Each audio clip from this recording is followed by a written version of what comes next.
So I'm delighted to be joined by Christopher Snowdon, who is the head of lifestyle economics at the Institute of Economic Affairs. So thank you very much for your time, a very big advocate of freedom.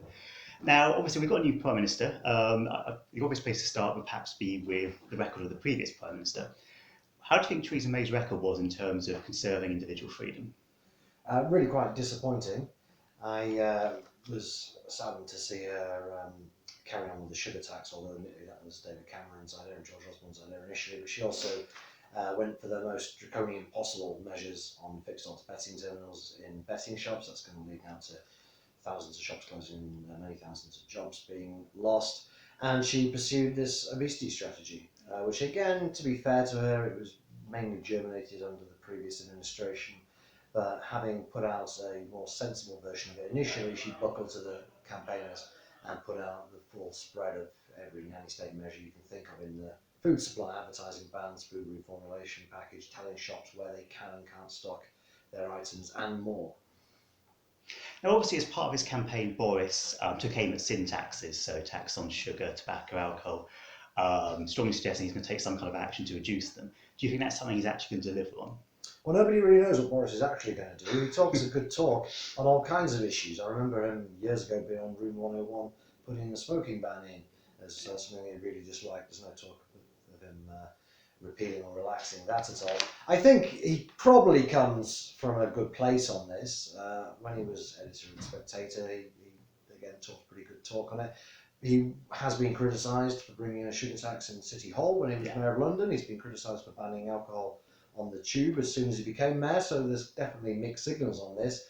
My optimistic suspicion is that he will basically follow through with this. I don't realistically see him repealing anything because it's quite politically difficult to do so, and with taxes, if you repeal them, you obviously lose money, which has to be found somewhere else. So I would be surprised if he repeals anything, but I'd also be surprised if he carries on with this nanny state juggernaut much more. You have to remember there's a lot of stuff already in the pipeline here. The obesity strategy and the advertising bans and the food reformulation, stuff that I hope he would reconsider because it's not got to the legislation stage quite yet. That's already in the works. He's signalled that he wouldn't extend the sugar tax to milkshakes, so that's encouraging. I assume he probably won't do that, having specifically said he wouldn't. But who knows, really? I don't think there's a lot of votes in it for him to carry on more and more lifestyle regulation. I suspect there's quite a lot of votes in him standing up and saying no. And I think, and not that I've ever met the guy or spoken to him about it, I think at heart he doesn't agree with his kind of extreme micromanagement of people's lives. I mean, to what extent do you think there was a kind of almost a social class aspect to some of these taxes? Both in terms of who they were imposed by and who they impacted most strongly. Well, I mean, these taxes in particular do hit people on low incomes the hardest. That hasn't always stopped the Labour Party from supporting them, for example, so it's not a social justice issue as far as a lot of people are concerned. I don't know how much of a class aspect there is in it, but I think if you want to pick up the votes of kind of moderate working people, aspirational working people, you don't want to be clobbering with this kind of patronising nanny state stuff, nor do you want to be clobbering them with sin taxes.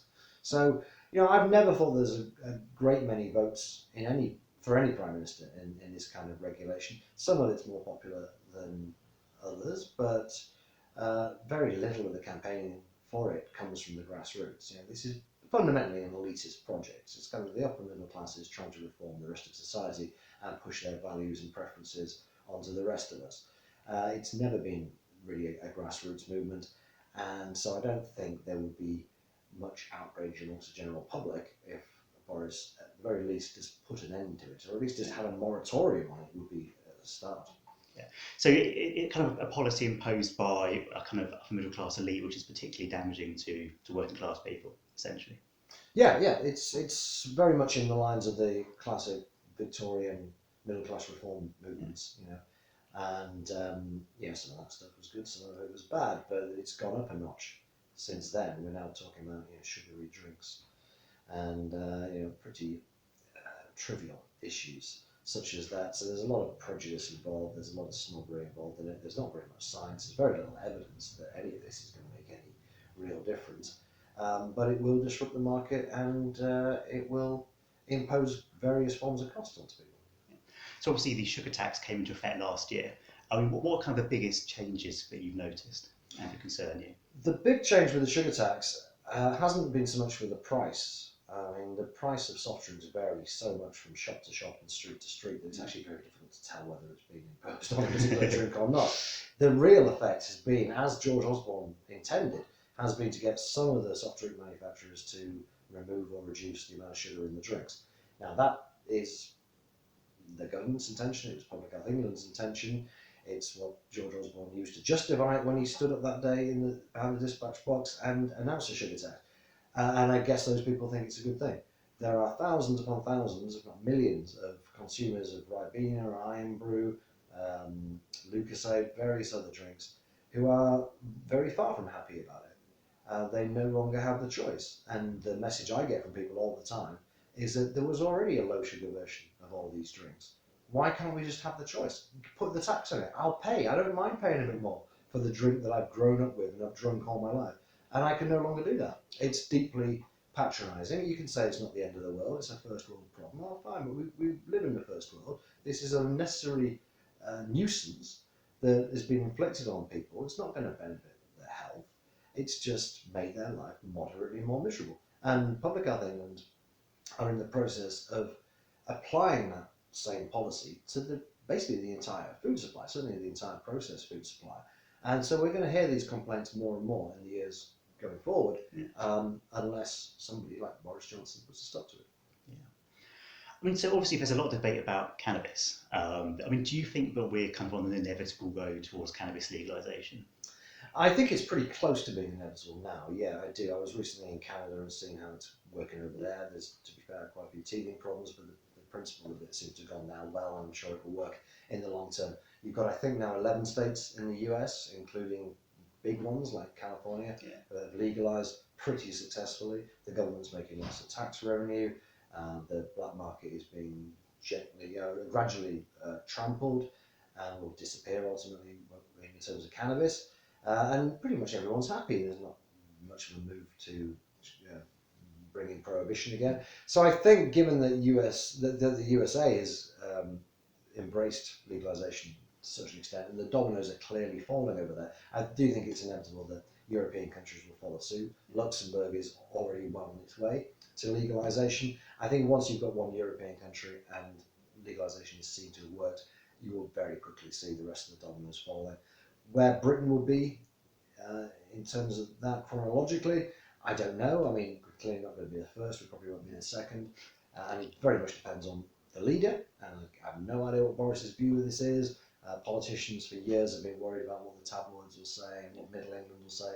My sense of it is that Middle England's pretty laid back about this now. The tabloids aren't really too bothered. Even the Daily Mail and so on don't make much of an effort to put forward reefer madness kind of stories. So I think it will happen. I think the main reason it will happen is the tax revenue. Actually, I think when we're making something like £200 million from the sugar tax, we could be making £1 billion at least in various different taxes related to cannabis, and you're giving people a safer form of the drug, and you're not having to throw people in prison and police your borders to try and catch your tail policing a prohibition that has never worked and never will work. And what do you think the big obstacles are to cannabis legalisation in the UK?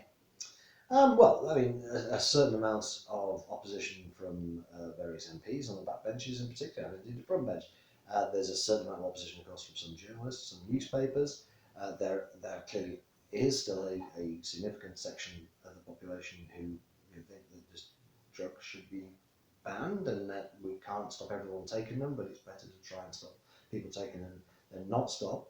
But that ultimately comes down to a democratic decision. I mean, it seems to me the momentum is all with the legalisers at the moment. The latest survey I saw showed a pretty good majority of the British public want to legalise. Younger people are keener to legalise than older people, but a lot of old people are very much on board with it. So I think you're seeing a generational shift, which does make it inevitable sooner or later. Yeah, of course, there are always going to be people objecting. You don't get 100% consensus on any issue. But 20 years ago, it was a fairly small minority wanted to legalise. Now it's a significant majority.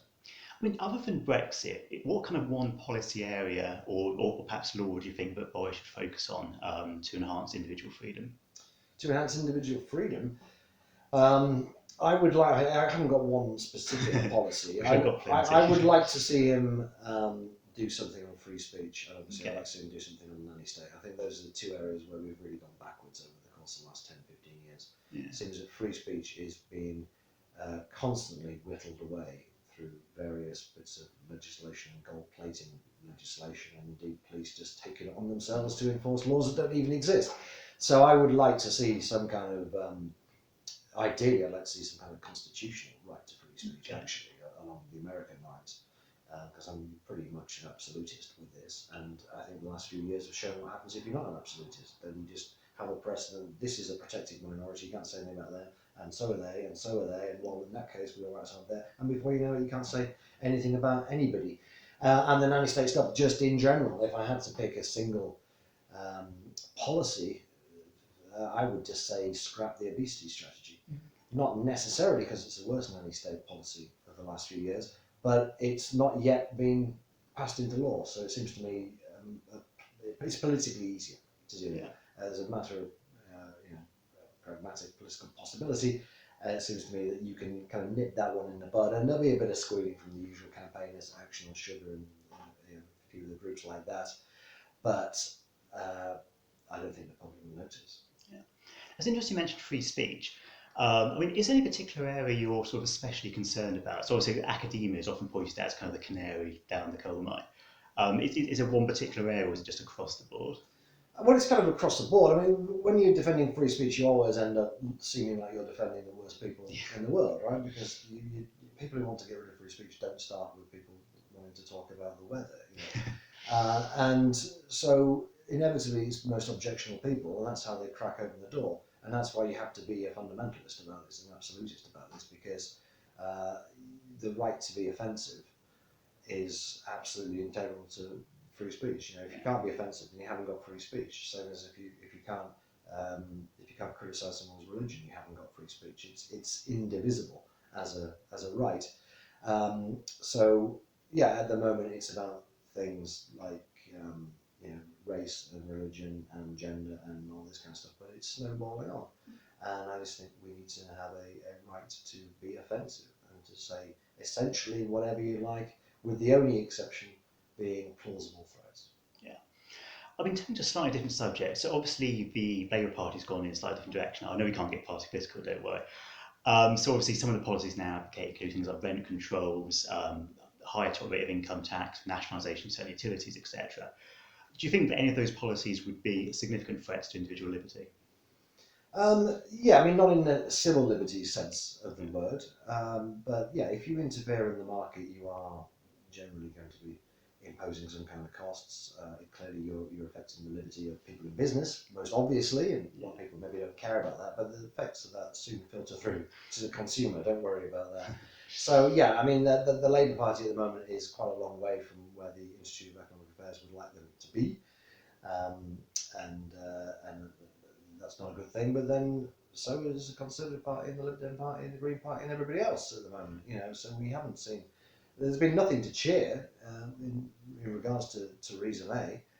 Very little to cheer with the previous administration either. So yeah, I mean, things are not going the way that the Institute of Economic Affairs and free marketers in general would like them to go. But things can turn, and that's why you've got to keep on making that case, making the argument for individual freedom of free markets.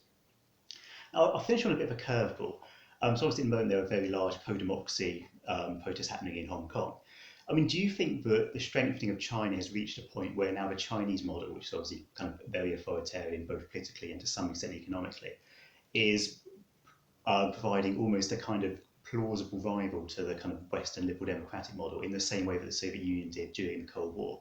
And do you think we could be re-entering an era of ideological conflict in which freedom is on the table? I hope not. It's easy to see why people are very impressed by China because they've got growth rates, until very recently, growth rates in double figures year on year. growing tremendously well. And yes, it is a statist system that they have. They just move people around. If they want to build a rail line or a nuclear power plant or whatever, they just build it and they don't need to bother asking permission. And because they're growing so much, you can see why people might be drawn to that so-called state capitalism. The thing people need to bear in mind is, although it's been growing tremendously, it's still vastly poorer than countries like Britain and America, and it always will be as long as it follows this single-party, undemocratic line. You can grow a lot, you can grow rapidly, but they're growing from such a low base that the percentage increase is rather misleading. They will never catch up with the West until they embrace genuine capitalism, democracy, and free markets, because no country ever has. Well, Chris, it's been a real pleasure. Thank you very much for your time. Thank you.